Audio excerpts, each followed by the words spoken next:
Well, welcome all of you brewers, hobbyists, distillers, winemakers, bakelite oven operators. My goodness, the list continues to go on and on. This community is huge, and every one of them are scientists in their own right. We welcome you, and we've got some really good information today. We're going to work with a heater element for safety. Now, before I get to that, real quick, I'm making a trip in about 9 or 10 days or so. I'm going down to meet with Mike, and we're going to take his audible PID down there, deliver it to him, and at the same time film the process so we can share with you, the community, who made every bit of that possible. And again, from my heart, thank you. Now, if you get an opportunity, please subscribe, hit the bell for the notifications. Interestingly enough, 51% of our viewers are not subscribers. Duh, but that's okay. We love you anyway. Please comment below if you get an opportunity. Yes, the only recognition we get is the number of viewers and subscribers. So just hit the subscribe button. It costs you absolutely nothing. Let's get on with this video. So let's get on to what we're here for today. Today is a day that we're going to solve the problem, resolve some of the issues people are having with the end of the water heater element that you're putting inside of whatever process you're operating. And I've got a quick solution for you that I've used, and it works for me, and you may have one of your own, and that's quite okay. Thank you. So, look, when you include a heater element, now this one is a 240 volt, 3500 watt element. And this element, and I've got one here, this is a 1500 watt fold back 120 volt element. Now you'll notice the bottom of these, they're both exactly the same. They wire exactly the same way. You've got two screws, you only got two opportunities. And it's not polarity specific, so it doesn't matter. For 120 volts, normally it will be a white on one screw and the black on the other screw. That's it. It works. On the 240 volt, you'd put the red on one screw and the black on the other screw. And it works. Now, you can hook 120 volts to a 240 volt element. But be forewarned, you will only get about 25% of its rated wattage. Now, here's the next one. You can, but you better not, hook 240 volts to a 120 volt element. You'll blow it. Simple enough. Okay, let's get on to this. Here's the challenge we have, is this thing sticks out the side of your process, and there are several challenges with that. That is, one is the fear of electrocution by going by and touching that, and yeah, that happens. Or can happen. The other one is, if you've got let's say for instance, you've got a probe in the top of a column or somewhere, and it dangles across and it crosses those, now you got a short circuit. Now you've interrupted your process, you've blown a fuse, you got all that kind of troubles. Okay, well, what we're going to do is we just need to enclose that so that we don't have those issues. And besides, that looks pretty nasty. We can make that look a whole lot better too. Now, I purchased this morning, $7.99 at my local hardware store. It's a 120 volt, 1500 watt element. This will do you in a 5-gallon pot. So they're out there, they're available. What else I purchased was, this is a 1-inch PVC coupling. And it's threaded on this end, and it's threaded on this end. So it's threaded through, so you can screw in this side and you can screw into this side. It's a coupling. And it connects two pieces of 1-inch PVC. That's all that is. So that's one option. The other option is I got the same thing. I've got a coupling that it's threaded on this side and it's not threaded on this side. So there's another way of doing this. Now there's probably 1,000 ways, as I always say. This just happens to be George's way. Your way is fine with me, as long as it protects you, encloses that, and keeps you safe. So, all right, now we're up to $7.99, $1.19, $1.19, something like that. Now I've got these threaded caps that screw right in here. And I've got one that screws in here if I want to do it that way. Or what I've got is this is like 79 cents. This is a 1-inch cap, solid cap. Got a piece of PVC pipe. What I'm going to do is I'm going to cut a small piece, stick it in there, and then put this cap on the end of it. And that means this cap will be all the way down here and cover that up. So what it'll look like in the end is it'll look like this. It'll be about 3 inches long. Or it'll look like this. It'll be about 3 inches long. Now in each case, I will drill a hole in the end of this to fit this gland plug. It's a gland fitting. What it is, you know, your cable goes through there, and as you tighten this down, it squeezes that cable and keeps it from being able to pull out. And this one is, if I give you the number on this, you'll be able to order these. This one is, come on there you go. This is a PG 13.5. They come in PG sizes. I don't even know what PG stands for, but I know it works if you type it into Amazon. Gland fitting, PG 13.5. This will pop up. All right, you get many different sizes, but this works great for a 12 gauge, 3 conductor cable. All right, so I've got all of that. All I need to do now is get set up, and I'll show you how I do this, and it's a real simple process, but I want to demonstrate this so you can see, because you'll notice on the base of this, it's square, but interestingly enough, it's just a little bit over 1 inch. So it's made almost like a rectangle, but the corners have been rounded, but it's still a little bit off in size. So I'm going to use my little Dremel tool, and I'm just going to shave, and you only have to shave a little bit off of these corners in order for this to fit on here, so you can thread it in. You see, I can fit it there, it'll stay, but it's just kind of, it's not as good. You can probably just, but it starts going off cattywampus on me. So what I want to do is be able to thread this all the way up to the base. So I'm going to do that. And then last but not least, because I know somebody out there right now is watching, yes, this is a 1-inch coupling and it's threaded. So will it fit this way?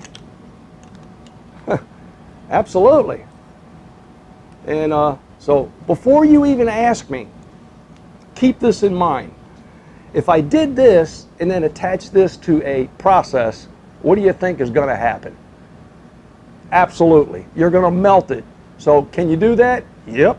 Should you? Absolutely not. Plain and simple. So please don't write in and ask me if you can do that. All right. There's no right way to do the wrong thing. Remember that. This will go on the outside and will be exposed to the atmosphere and environment, and it doesn't get hot. Well, it gets warm, but it won't melt. Perfectly safe. And plus what it does is it encloses your element.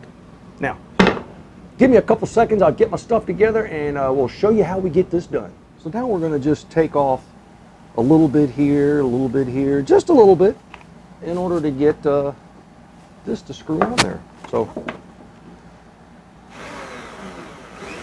I've got this on a dead man switch.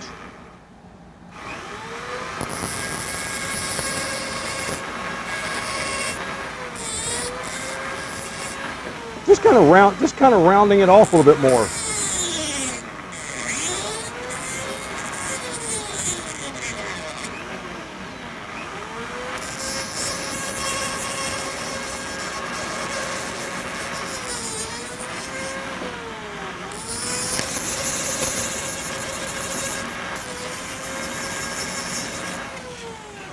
Now, remember what we're working here with is we're working with plastics. So, and we're not worried about running water through here, so it doesn't have to be watertight.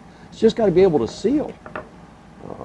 So those plastic threads will tend to grab a hold of that plastic base and then thread itself on there. Let me get it down just a little bit more. Yeah, much better. And once you get it started straight, it usually goes all the way on.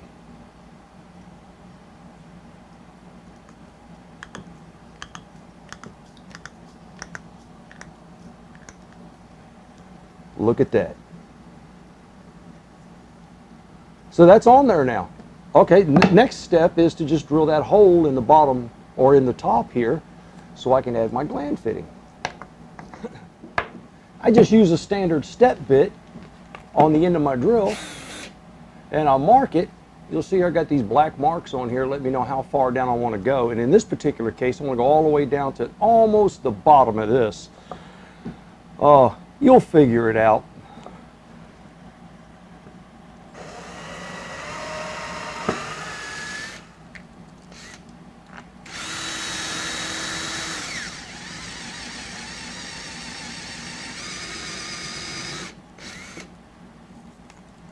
Should you probably put this in a vise? Yeah.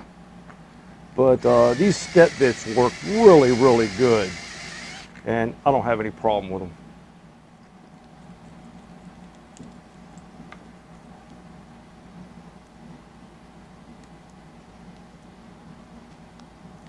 Well, there you go.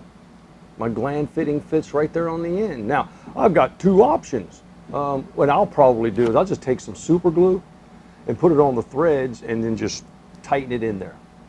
And that'll hold it. Again, we're not trying to keep water out, we're just trying to keep people away from it. Now this will fit right here on the end of this. Let's finish this project. Well, here's where we're at. We've got this all set and we've run our cable through our gland fitting. We've got the gland screw on the outside, and here's the little rubber washer. Believe it or not, it's easier to run it through and then put your ends on the cable, but my ends were already on there, so I had to finagle them to get them through there. And it's really simple. Now, what we do is remove our coupling off of our element, slide that over that, and just slide it out of the way. Now, you're going to want these so that you don't want them to come off sideways, you want them to come off straight up. So all you do is just take a pair of needle nose pliers and bend them so that they're straight up. Now they're insulated from each other, so there's a separation here so they don't cross. There's that one, and then there's that one. A simple screwdriver. And remember I told you it doesn't matter which screw it goes on, so the first one I grab, that's which one goes on there. There's that one.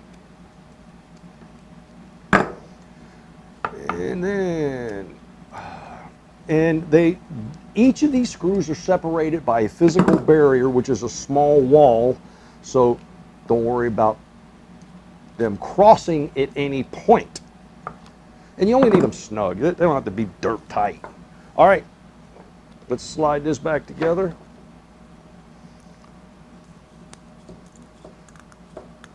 All in all, we're looking at, maybe a 15-minute job.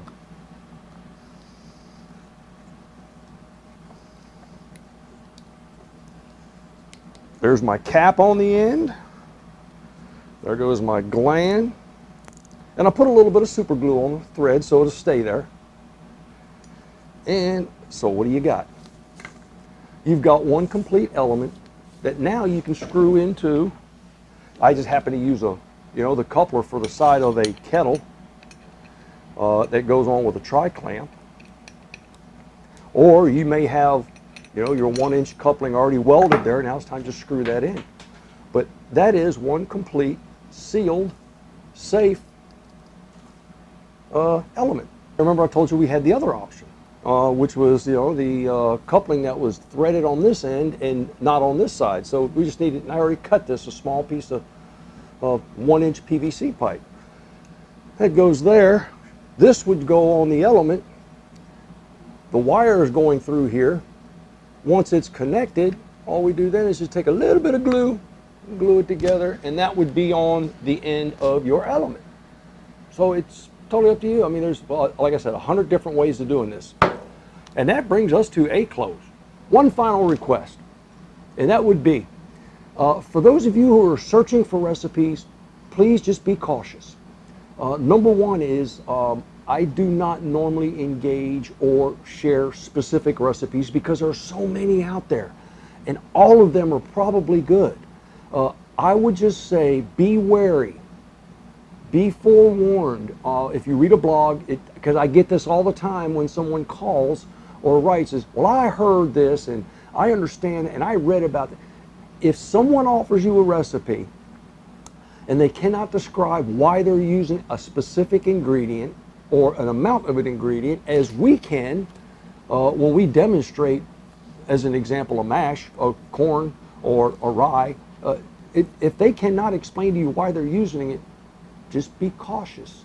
This is not a science of, well, I'll throw 3 pounds of that in, 2 pounds of this, and 4 pounds of that, and then I'll do this, and then it should work. It's not that simple. It is easy, but it's not that simple. There's got to be something behind it. So find out what you desire. Do some research and find out how to develop those flavor profiles.